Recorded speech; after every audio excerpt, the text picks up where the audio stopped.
Hello and नमस्कार everyone. मैं आदित्य भार्गव आप सभी का स्वागत करता हूं हमारे अपने प्यारे से चैनल पर बोलने में। एंड अभी हम लोग लेकर आ चुके हैं पाइथन द सुपर कोर्स का द सुपर नेक्स्ट लेक्चर।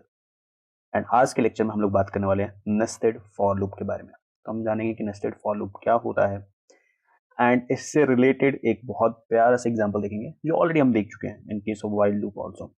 सो बिना देर करे हुए लेट्स स्टार्ट द लेक्चर।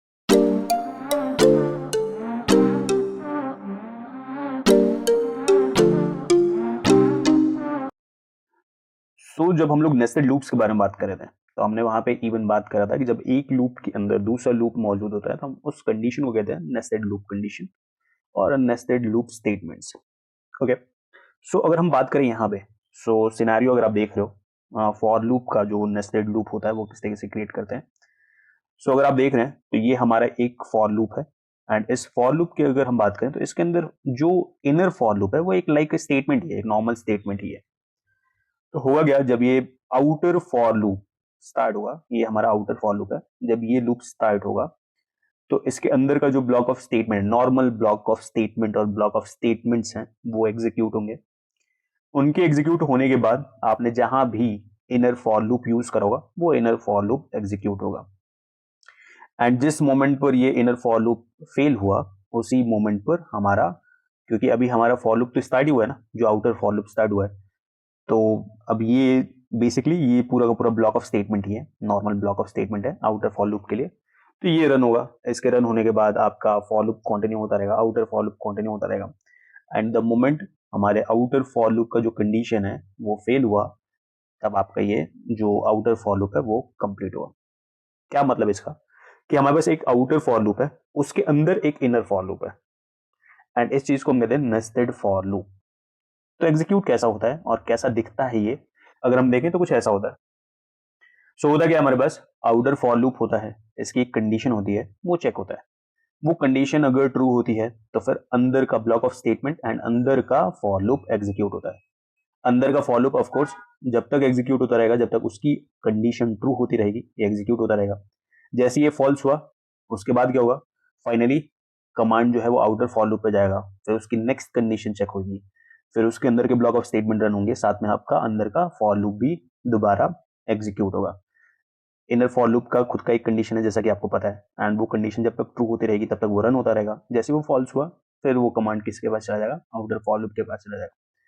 और इस तरीके से आउटर फॉर लूप के अंदर एक इनर फॉर लूप जो है वो एग्जीक्यूट होता रहेगा। कब तक होता रहेगा, जब तक कि आउटर फॉर लूप जो है वो फॉल्स ना हो जाए, आउटर फॉर लूप की कंडीशन फॉल्स ना हो जाए। एंड द मोमेंट ये कंडीशन फॉल्स हुआ क्या होगा, ये आउटर फॉर लूप एंड हो जाएगा एंड जो बचे हुए कोड्स हैं और जो रेस्ट ऑफ स्टेटमेंट्स हैं वो रन होंगे। इसका मतलब ये कि नेस्टेड फॉर लूप का क्या मीनिंग है, जब एक आउटर फॉर लूप के अंदर एक इनर फॉर लूप होता है तो उस कंडीशन को हम कहते हैं नेस्टिंग एंड इसी चीज को हम कहते हैं नेस्टेड फॉर लूप। एक बहुत प्यारा सा एक एग्जांपल देखेंगे हम लोग, because we are gym freaks right. हम एक ऐप बनाएंगे जो कि जिम बडीज के लिए होगा एंड ऑफ कोर्स ये ऐप हम इवन नेस्टेड वाइल लूप पढ़ते हुए बना चुके हैं। हम इस ऐप को डिजाइन करेंगे by using nested for loop. Okay, so let's go to our Visual Studio Code. So let's make our Gym Freaks app. ये ऐप क्या करने वाला है, ये ऐप बेसिक तौर पे बताएगा कि भाई आपका ये सेट, आपको भी पता है कि जब भी आप जिम में जाते हैं तो एक्सरसाइज करते हैं एंड एक्सरसाइज करते वक्त होता क्या है, बहुत बार हम लोग रैप भूल जाते हैं एंड इसी प्रॉब्लम को सॉल्व करने के लिए हमारा ये ऐप है। तो इसमें क्या होगा कि जैसे आपने एक्सरसाइज 1 स्टार्ट करा एंड उसका सेट 1 शुरू होगा, उसमें लेट सपोज 5 रैप आपने लगाने हैं, तो काउंट होगा वो rep 1, rep 2, rep 3, rep 4, rep 5। जैसे ही 5 रेप्स कंप्लीट होंगे सेट 1 कंप्लीट हो गया, set 2 of that particular exercise शुरू हो जाएगा, फिर उसके 5 रेप्स होंगे, फिर सेट 3 शुरू हो जाएगा एंड फाइनली उसके 5 रेप्स होंगे। और इस तरीके से हमारा एक एक्सरसाइज कंप्लीट होगा। ओके, सो स्टार्ट करते हैं by using for loop. For I in range, क्योंकि मैं चाहता हूं कि सिर्फ और सिर्फ 3 सेट्स लगे, रेंज जो चाहिए मुझे वो 1 से लेकर 4 तक चाहिए। वाई, बिकॉज आपको पता है जो आउटर बाउंड होता है वो हमेशा एक्सक्लूड किया जाता है of the range function. Inner bound 1 है तो शुरुआत 1 से होगी, फिर 2, फिर 3, 4 नहीं होगा। So for I in range 1 to 4, what is going to be print? Print अब string लगा लेते हैं. So set I started. Okay. And इसके बाद फॉर I और फॉर J इन रेंज, क्योंकि हम चाहते हैं हर सेट में 5 एक्सरसाइजेज हो. सो 1 to 6. सो अब एक इनर लूप हम तैयार करें, क्योंकि set 1 rape 1 rape 2 rep 3 rep 4 rep 5. फिर उसके बाद set 2 rape 1 rape 2 rep 3 rep 4 rep 5. फिर उसके बाद set 3 rape 1 rape 2 rep 3 rep 4 rep 5. ऐसे होने वाला है ना, यानी हर नेक्स्ट सेट में 5 रेप्स कंटिन्यू होंगे. एंड जब कोई चीज रिपीट होती है तो उसी के लिए लूप सिस्टम यूज करते हैं, राइट. सो इसीलिए हम लोग यहाँ पे शुरू करें एक इनर लूप जो कि हमारे रेप को काउंट करने के लिए यूज होगा. So for J in range 1 to 6, what to print दोबारा एफ स्ट्रिंग लगाया एंड रेप, एंड जो भी रेप रहेगा, रेप J हमारा बताएगा कि कौन सा रेप है. सो रेप 1 हुआ, सो अगर J की वैल्यू 1 होगी तो रेप 1, J की वैल्यू 2 होगी रेप 2, J की वैल्यू 3 होगी रेप 3, और इस तरीके से ये रेप काउंट करता रहेगा. कहाँ तक काउंट करेगा? ऑफ कोर्स अपर बाउंड यहाँ पे 6 है जो कि एक्सक्लूड हो जाना है, तो फिर 5 तक ये काउंट करेगा. काउंट होने के बाद हम चाहते हैं कि भाई प्रिंट हो जाए कि हमारा जो सेट है वो एंड हो चुका है. सो एफ स्ट्रिंग लगाया हमने एंड फाइनली सेट कौन सा? सो आई सेट जो है वो एंडेड सक्सेसफुली, एंड ये नोटिफिकेशन जो है वो आ जाएगा. बहुत सिंपल सा है. एंड अगर हम इसको अभी रन करके देखते हैं क्या होता है. सो अभी आप देख सकते हैं यहाँ पे क्या हुआ. सेट 1 स्टार्ट हुआ ऑफ कोर्स, एंड इसके अंदर rape 1 rape 2 rep 3 rep 4 rep 5. यहाँ पे सेट 2 एंडेड सक्सेसफुली, जो कि गलत आ गया. इसको एक बार चेक करते हैं वो है. सो भाई